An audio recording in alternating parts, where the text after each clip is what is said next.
Hi, my name is David Young. I'm a former HR manager, recruiter, and leadership coach.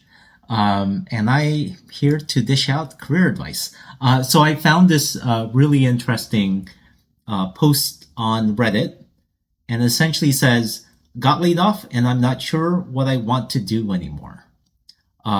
So there's a couple of things that intrigued me about this post and resonated with me. So for one, this poster said that she got her bachelor's degree in psychology and then later on a master's degree in IO psychology, but then got laid off from her job in HR and realized that I despise HR and corporate America.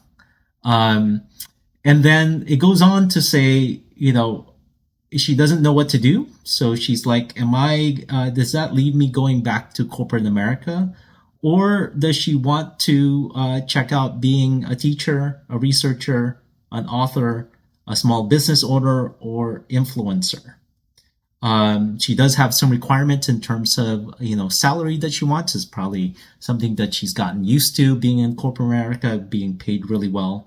Um, and then, she goes on to say again, like, the job search isn't going really well for me. And, I have time to rethink my direction. So she's asking for advice and what to do. So, you know, part of the reason why this intrigued me was that she comes from HR and I came from HR. I spent, more almost 2 decades in the recruiting HR area, and then eventually pivot into what I do now, which is UX design. And the question about is corporate America and HR right for her? And certainly, I was in HR, but I was more in the recruiting and learning and development area, which doesn't have the um, sort of bad connotation of HR having, being an HR manager or being an HR business partner, which often deals with performance issues, sexual harassment claims, things like that. So I think that's the part of HR that does not have a good reputation. And then her comment about corporate America is also really interesting because I've seen other posts that hate corporate America primarily to do with the politics and the people, right?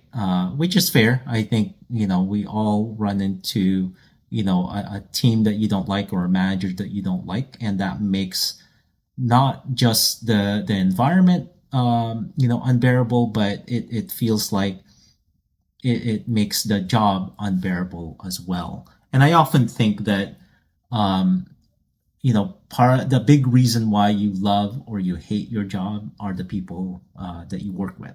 So in terms of her advice for her, so it's really interesting that she is thinking about sort of different avenues in terms of her career path. So I think really it boils down to, does she go back to corporate?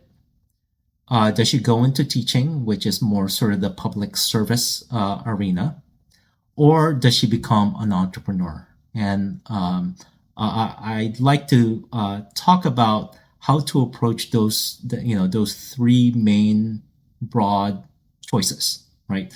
So if she decides to go back to corporate, and actually, I think it's really picking the path, and then what path is that, right? So does she want to stick within HR?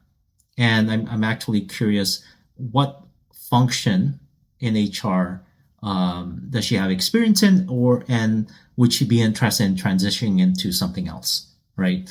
So, you can transition, say, from recruiting into benefits or benefits into HRBP or learning and development. And I think, because of her background in HR, she'll be able to consider other functions within human resources that she may be more interested in or, could use her skills as well.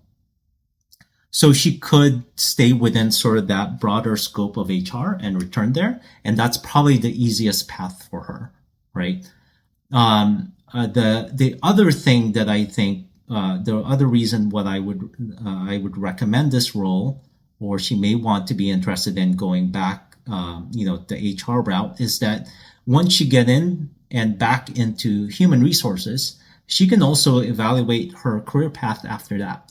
And being in, a large corporate environment enables you to pivot within the company, right? So she can pivot into another function in HR, or, completely into another function. Let's just say marketing, right? Or even facilities, or something else that would be, again, more conducive in terms of her interests, right?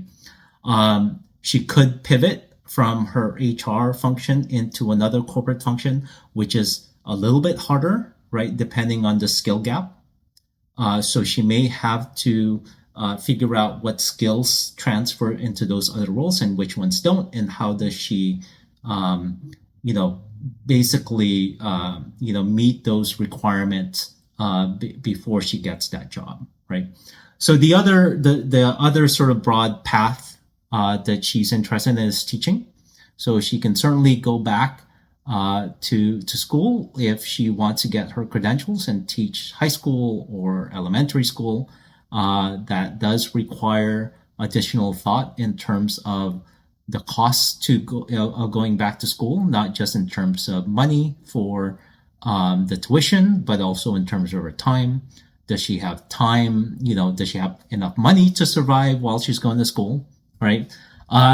She has a master's in psychology, so she could actually teach at a community college. That's available for her. A lot of, community college just require a master's degree. So that's entirely possible. I'm not sure in terms of the salary requirements there. She did say she's looking for something at least, I think, $65,000 a year. I think community college actually pay really well. So that's also available. And then the third sort of path that she's considering is entrepreneurship. So she mentioned being an author, or being, a small business owner, or being an influencer. Being an entrepreneur, she could leverage her skills and experience and do consulting. So being able to provide that service to another company. Now, that does come with some challenges as well, and some benefits. But so let's talk about the benefits first. So one, you control your own time, right? It can be pretty lucrative. Sometimes as a consultant, you could command, let's say $250 per hour.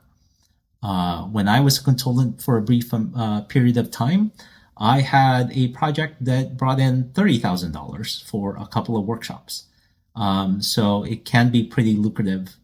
Again, you control your own hours. The drawbacks are you have to find your own clients, and you have to manage the books.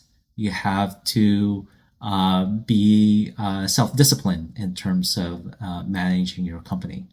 I'm not going to comment on being an author or being an influencer, because I don't know anything about that. Certainly, being an author sounds fun. There's probably some drawbacks in terms of how much you get paid and the chances of you getting picked up by a publisher and things like that. But I see that kind of in the same sort of vein as being an entrepreneur. But to me, the easier path is using your experience and skills and setting up your own consulting company. It can be one man for a while, or one person for a while, and then expanding it later on.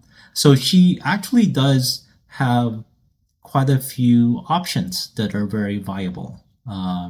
To me, I think going back to corporate America in HR is probably obviously the easiest path, in finding a better team or better company, and then maybe pivoting later once you're back in, and then the entrepreneurship route, and again leveraging her past experience and skills, and providing a service to other companies. If you enjoyed hearing about this advice, drop me a like. And if you are looking for career advice, drop a comment and post your questions here, and I'll respond. Thank you.